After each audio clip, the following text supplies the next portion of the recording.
35 channel Mukesh Ambani का है, 20 से ज़्यादा चैनल अडानी का है, 1 दर्जन से ज़्यादा चैनल सुभाष चंद्रा का है और जितने सारे चैनल हैं इंडिया टीवी, आज तक, ये सब के सब मनुवादियों के हैं।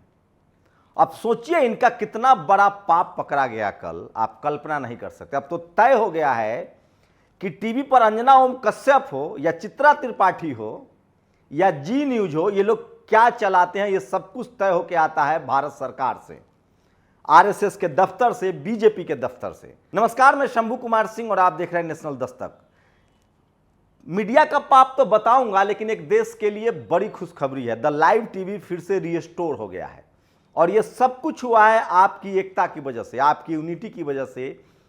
ट्विटर को जिस तरह से ट्विटर पर ट्रेंड हुआ, यूट्यूब में जो बैठे हुए हैं भारत में मनुवादी, जातिवादी, उनको झुकना पड़ा और 7 मिलियन वाले सब्सक्राइबर वाले चैनल द लाइव टीवी, जो SC ST OBC और माइनॉरिटी की खासकर बात करता है, उसको वापस आना पड़ा। चलिए, एक उम्मीद तो बंधी है कि यूनिटी में बहुत ताकत है, लेकिन सोचिए टीवी अखबार का पाप। कल दिन भर 2 दिनों से इस देश के जो बेरोजगार युवा हैं वो अग्निवीर और अग्निपथ के खिलाफ प्रदर्शन कर रहे हैं।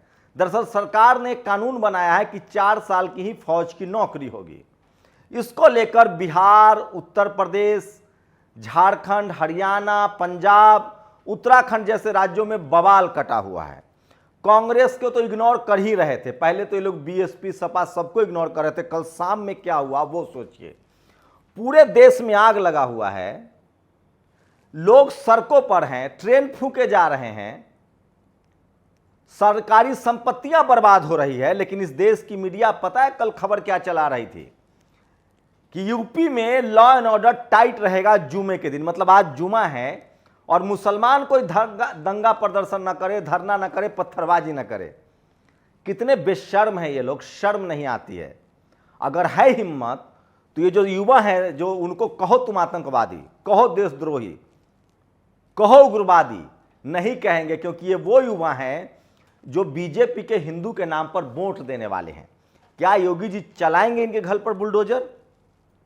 क्या होगी इनकी गिरफ्तारी? मैं फिर कह रहा हूं, ये टीवी अखबार इन युवाओं के भी खिलाफ हैं। मैं किसी भी तरह की आगजनी, हिंसा का समर्थन नहीं करता हूं। डेमोक्रेटिक तरीके से इस देश के बेरोजगारों को विरोध प्रदर्शन करने का तो हक है, लेकिन अगर वो ट्रेन फूंक रहे हैं, सरकारी संपत्ति को नुकसान पहुंचा रहे हैं, किसी को हल्की सी चोट भी आ रही है, तो बिल्कुल गलत बात है। लेकिन सोचिए इस देश की मीडिया ने कैसे मुसलमानों को कटघरे में खड़ा कर दिया। कल भी आज को लेकर कल खबरें दिखाई जा रही थी। अब आप सोच रहे होंगे कि आखिर ये सब कर क्यों रहे हैं? कर इसलिए रहे हैं कि आग पूरी देश में न फैल जाए। ये जो आगजनी हो रही है, जो विरोध प्रदर्शन है सरकार के खिलाफ, ये लोगों के घरों में न पहुंच जाए और लोग सरकार के बारे में बोलने न लगे। मैं बार बार कह रहा हूं, ये सरकार मीडिया मैनेजमेंट के नाम पर, इवेंट मैनेजमेंट के नाम पर चल रही है। नोटबंदी में हजारों लोग मरे, टीवी ने उसको मास्टर स्ट्रोक बताया। अगर वो खबरें चल जाती तो इस सरकार की मिट्टी पलीद हो जाती। नोटबंदी लागू हुआ, GST लागू हुआ, सारे देश के व्यापारी नाराज हैं, लेकिन डर से किसी ने बात नहीं की, क्योंकि इनकम टैक्स और ED का डर है। वहीं कोरोना में 45 लाख से ज्यादा लोग मरे, WHO का आंकड़ा है। न्यूयॉर्क टाइम्स ने उसी समय लॉकडाउन 2 में कहा था। ऑक्सीजन के लिए मारामारी थी, लेकिन मीडिया ने खबर नहीं चलाया, आम लोगों तक खबर नहीं पहुंची।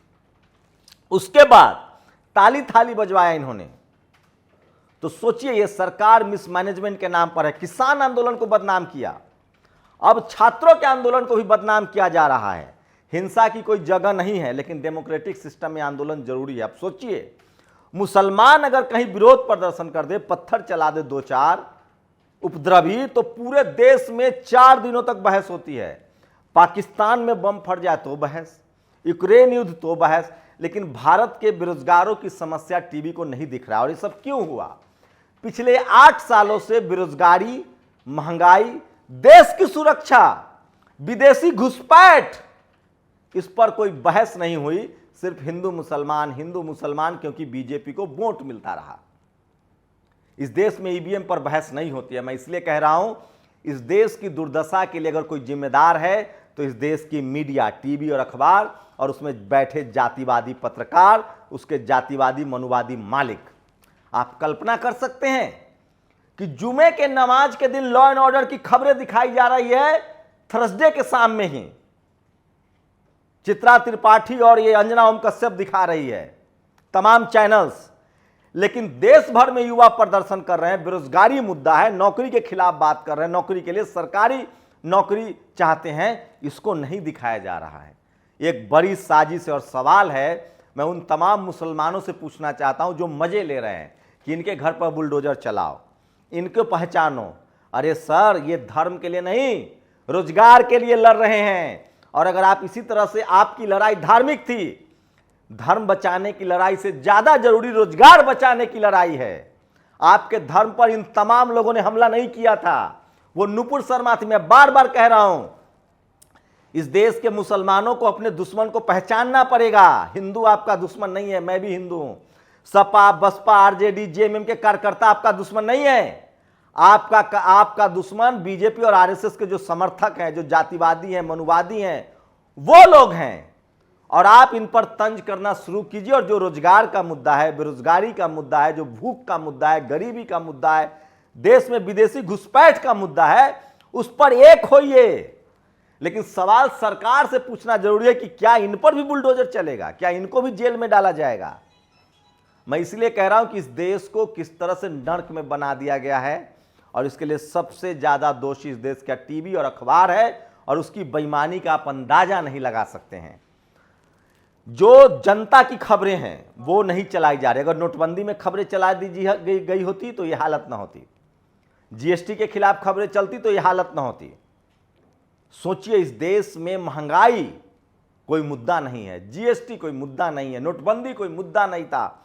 मैं इसलिए कहता हूं, राजेंद्र प्रसाद सिंह कहते हैं कि बीजेपी के 2 कार्यकर्ता आपके घरों में, एक टीवी और एक अखबार।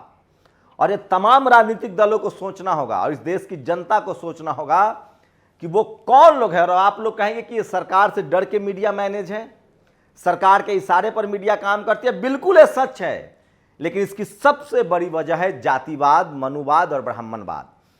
इस देश का बहुजन समाज मुझे पैसा देता है, मैं संविधान मानने वाला हूं, बहुजन समाज से आता हूं, शोषित वंचित समाज की पत्रकारिता करता हूं। क्यों करता हूं? क्योंकि मैं उसी समाज से हूं। जो इस देश में टीवी और अखबार में लोग बैठे हुए हैं वो उस समाज से हैं जो शोषक, जिन पर शोषण का आरोप है, जो जातिवादी है, मनुवादी है, ब्राह्मणवादी है। इसलिए डाइवर्सिटी जरूरी है, इसलिए सरकारी इंटरफेयर जरूरी है, इसलिए सरकारी संस्थाएं जरूरी है। अगर SC ST OBC माइनॉरिटी के भी पत्रकार होते संख्या में, उनके पास भी टीवी अखबार अपना चैनल होता, तो देश की दुर्दशा न होती। 1960 के दशक में अमेरिका भी यही होता था कि जो गोरे लोग थे वो काले लोगों पर जुल्म भी करते थे और उनको दोषी भी ठहराते थे।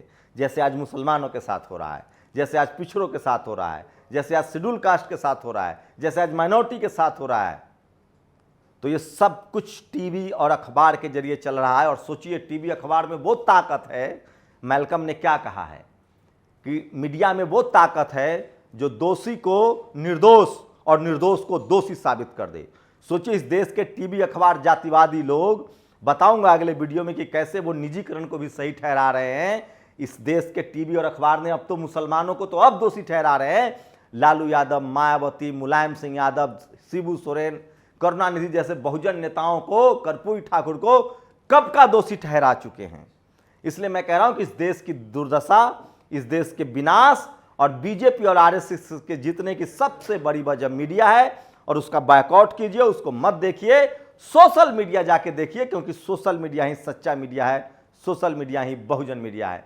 अपनी प्रतिक्रिया भी जरूर दीजिए। शुक्रिया। नेशनल दस्तक की आपसे गुजारिश है कि अगर इसको बचाना चाहते हैं तो नेशनल दस्तक को सब्सक्राइब करने के लिए रेड कलर के सब्सक्राइब बटन को दबाएं, फिर बेल आइकन की घंटी दबाएं। नेशनल दस्तक को बचाने के लिए बहुत जरूरी है कि हर खबर को शेयर करें, लाइक करें, कमेंट जरूर करें।